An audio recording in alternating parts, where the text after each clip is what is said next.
గాంధీ భవన్ లో మహేష్ గౌడ్ మాట్లాడుతున్నారు. ఇప్పుడు లైవ్ చూద్దాం.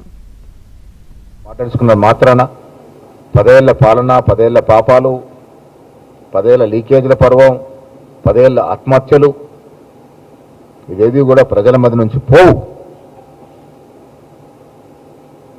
ఇలాంటి ఆటలు సాగవు ఈ తెలంగాణ మాట మీకు స్పష్టం చేస్తూ రాహుల్ గాంధీ గారు నిరంతరం ఈ విషయంలో పోరాడుతూ ఉన్నాడు.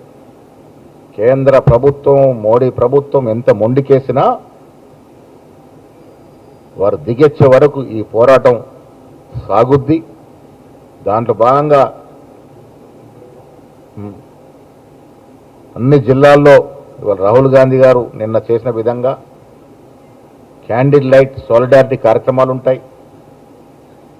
నీటు సిబిఎస్ఈ ఇష్యూ మీద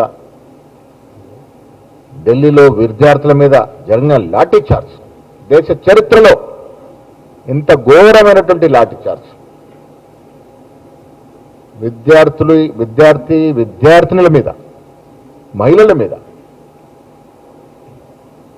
తుపాకీలు, గొట్టాలు చూపించి, బాష్పవాయువులు ప్రయోగించి విచక్షణ రహితంగా చేసిన లాఠీ చార్జ్ ఇది దేశ చరిత్రలో ఒక హేయమ చర్యగా భావిస్తూ మా కాంగ్రెస్ కార్యకర్తలు ప్రతి జిల్లాలో ఈ సాలిడేట్ చేస్తారు. ఉద్యోగస్తుల విషయంలో, ఉద్యోగాలు ఇచ్చే ప్రక్రియ విషయంలో కాంగ్రెస్ పార్టీకి ఏ పార్టీ సాటి రాదు. 2012 తర్వాత మళ్ళీ మేమే గ్రూప్ 1 ఉద్యోగాలు ఇచ్చినట్టు ఘనత కాంగ్రెస్ పార్టీది. భవిష్యత్తులో కూడా ఇంకా ఉద్యోగాలు ఇస్తాము. వీళ్ళ కపట ప్రేమ, కళ్ళబోలి మాటలు నమ్మొద్దని విద్యార్థి లోకానికి మనవి చేస్తూ, గ్లోబల్ అనే సంస్థ జరిగిన అవకతవకల మీద జరిపిన విచారణ రిపోర్ట్ ఎందుకు బయట పెట్టలేదో మొదటగా విద్యార్థులకు చెప్పాలి. దమ్ము ధైర్యం ఉంటే అడగండి, వాళ్ళ లెటర్ రాయండి, మా ప్రభుత్వం బయట పెడుతుందనే మాట ఈ సందర్భంగా మనవి చేస్తూ,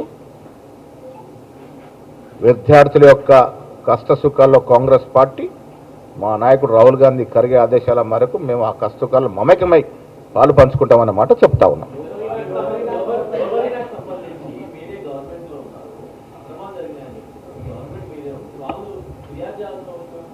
ప్రతిదానికి కక్షాదింపు అంటారు కదా, వారి ప్రభుత్వంలో జరిగినటువంటి కార్యక్రమం అది. వారే విచారణ వేశారు. ఇవాళ వాళ్ళు అడుగుతున్నాను, ఎందుకంటే వాళ్ళు ప్రతిపక్షంలో ఉన్నారు, ఎమ్మెల్యేగా ఉన్నాడు. మేము సిద్ధంగా ఉన్నాం. ఇవాళ అడుగుతే మేము రేపే అది బహిర్గతం చేస్తాం.